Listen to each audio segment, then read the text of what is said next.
Volvo is navigating a changing EV landscape. The company has stepped back from a fixed deadline for going all electric, but it continues to expand its electric portfolio in India. On this edition of Big Business Bet, I have with me Mr. Jyoti Malhotra, the MD of Volvo Car India, to understand the road ahead. Hi, sir. Thank you so much for joining me on WION today. My pleasure. Let's talk about the EV segment. Globally, car makers are rethinking their EV targets. Volvo also globally has, stepped away from that 2030 target that was being set. But at this point in time, you continue to explore the Indian market as far as the electric transition is concerned. What are you making of the Indian market right now? So, let me start by first saying that as far as Volvo is concerned, our end goal is still the same. We want to go towards electrification. We have sort of recalibrated our path to get to electrification.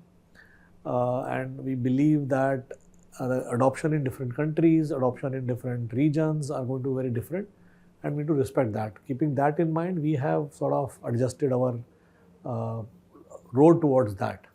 Having said, we are still very committed to electrification, but we also believe that we need to have the right balance between the different technologies that we have, the mild hybrids and plug-in hybrids and electric cars.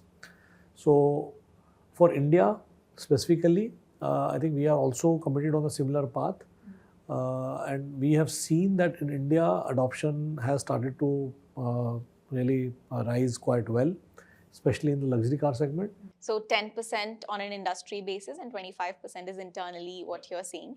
But do you think Indian EV market has reached that tipping point, or are buyers, still waiting for proper infra or more options? As I mentioned earlier, at the Dalian Summer Davos summit that's happening, over there also electricity has come out as a major theme, that electricity is required, whether it is to run AI or the data centers. So power has emerged as one of the key needs for any new technology adoption.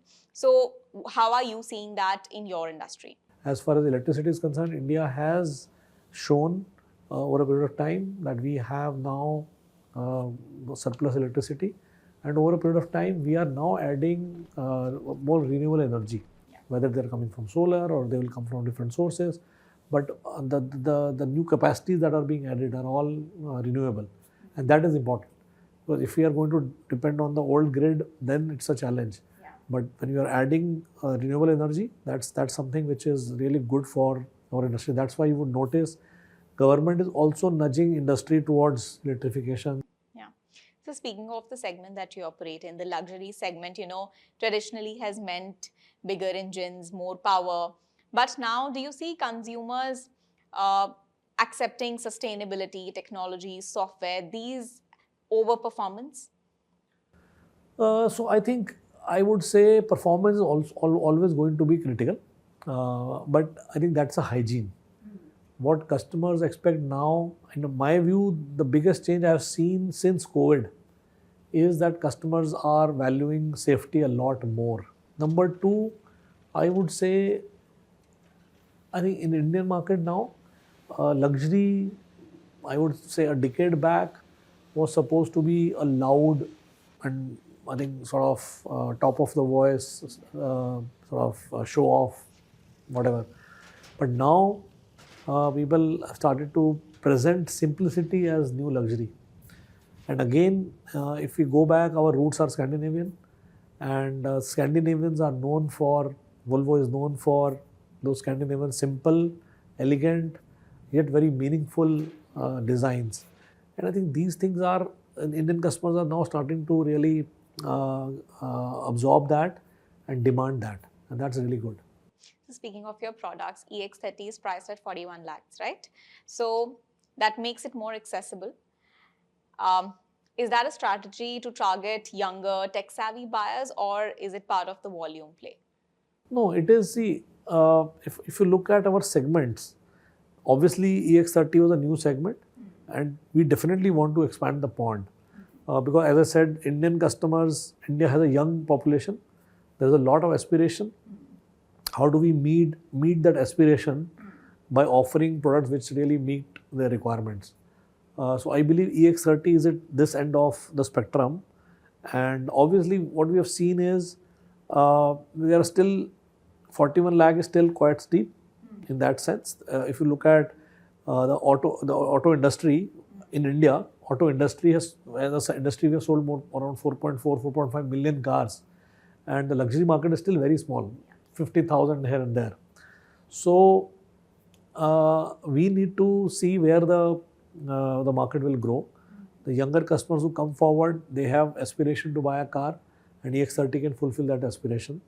And we have seen a lot of what we call as dinks now, or double income, no kids or double income with young kids are our, I think, possible customers. And also, I would say the empty nest people who are now families where kids have grown and gone out, and when the parents are there and they want to maintain their lifestyle. So EX30 can really fit in there.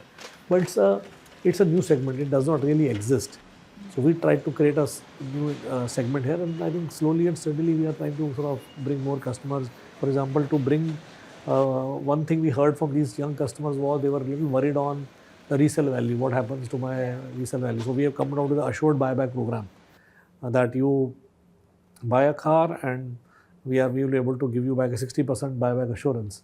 So that, I think, has really taken off well, and people have started to understand what the proposition is. So that is one end of the spectrum. On the other end of the spectrum, we have XC90, which is our flagship SUV, which is, I would say, ultimate Scandinavian luxury that we offer in the market. And that has also been received very well in Indian market. And people really aspire us for that. And that's like something with people, when we talk about Volvo, the first name which I always hear is XC90. And that somehow sort of comes together. Volvo and XC90 are talking in the same tone. So I think that really bodes well for us. And then in between we have other car lines which sort of takes care of.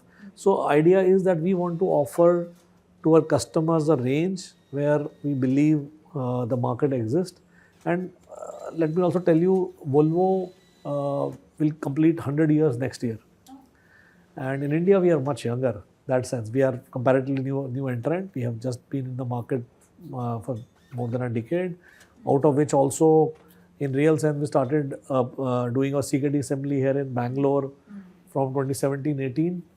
And if you really see, in between 3, 4, 5 years were all COVID or beyond, and I don't have to repeat what happened at that point of time.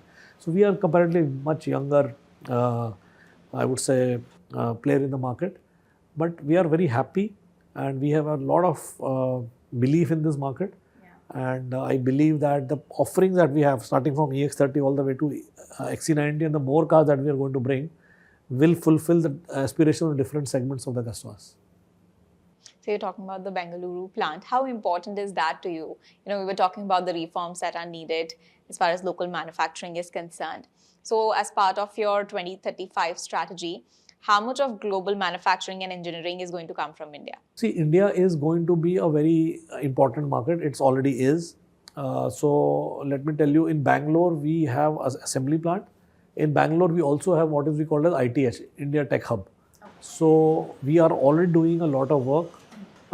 We have close to, I would say, more than 200 people who are working, and that number of people are only increasing. So they are working on different aspects of technology, sitting in India and delivering to global needs. So you can sort of assess from there how important India is, and that will grow as we speak. And then I think plant is very important, because I think we are now assembling in India. All the cars that we sell in India, whether they're electric or mild hybrids, we are all assembling here in India. And that is really, I think, part of the strategy. So that's about assembly, but just your stance on leveraging the local talent and bilateral agreements that are there to transform India from just a consumer market to a production market as well. Absolutely. I think India has a twin advantage, I would say. India having such a large population and is a great market for consumer. As a seller, I'm looking for consumers here in India. That's our first and foremost primary objective.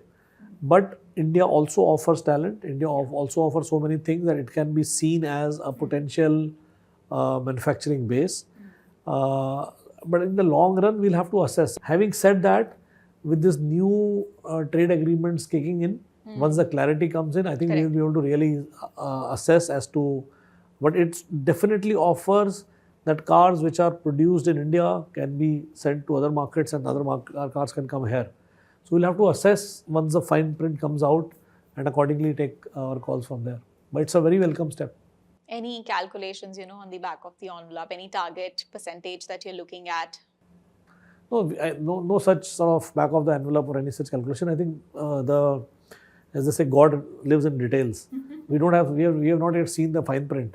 It's just a announcement which has come in, and I think, but I can only tell you one thing, and then there is a misconception that FTA would mean that the prices will go down. They will not, right? We have seen this and many times, but I think it basically means that we will be able to bring more cars, maybe faster. That could be the case. Yeah. So you were earlier talking about the safety protocols. So what are you doing on the technology side for the unique Indian roads and the driver behavior?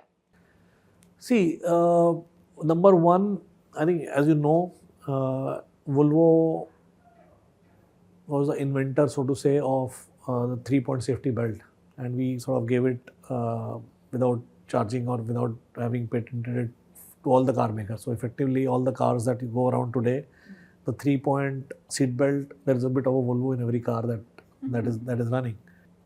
We are bringing newer technologies. For example, you will very soon see a newer adaptive seat belts which are coming in, because we respect diversity, as you said. Requirements for a male versus female is very different. For different height is different. So seat belt should be able to adapt to different requirements. So I think that will be coming very soon. Understood. And so, you earlier mentioned the ultimate goal is to go all electric as soon as possible. But what about hybrids? Where are you on hybrids?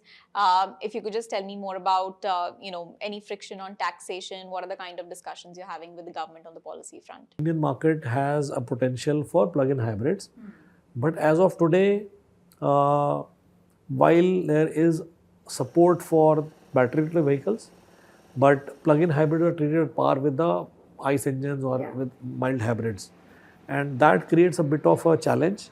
So I think we were not in direct discussion, but we would urge through your channel to the government that I think plug-in hybrids could be a very good bridge for movement from ICE cars to battery electric vehicles, and government should appropriately bring a tax structure which supports it. That will go a long way. Right. Okay. And sir, speaking about Volvo Select, you were just mentioning about the used car program. So just want to know more about it. How are depreciation, resale value, battery life assurance, all of these factors contributing to the program? How successful has it been so far? Potentially, that is really, really big, because what we have seen in the developed countries that select cars can be almost 1:1 with the new cars, and even go more than that. And that's a great option for customers to come back to us. We can ensure that we are able to buy those cars, refurbish them and give to newer customers, and those customers can buy the newer Volvo cars. And that program is very successful, and we have progressively improving. And I think the most important part is that when a customer is buying a refurbished car, we are able to offer a sort of warranty on that. Sorry. And I think that's the assurance the customer wants. Right. So we've spoken about sales, products, production, and the safety protocols as well. Lastly, over the next 5 years, what is the big bet that Volvo is making in the Indian market? See, the biggest bet is that we want our customers to be safe, right? That's, I think, something which is very, very, very central to our theme. We want our cars to be safest, sustainable, so that we don't add to the air quality or worsening of the air quality. We should rather be part of the solution. From EVs and hybrids to safety and local manufacturing, Volvo is betting big on a multi-powertrain future for India. The real question now is, how soon do Indian consumers and policy makers move alongside that transition? That was Mr. Jyoti Malhotra, the MD of Volvo Car India, on Big Business Bet.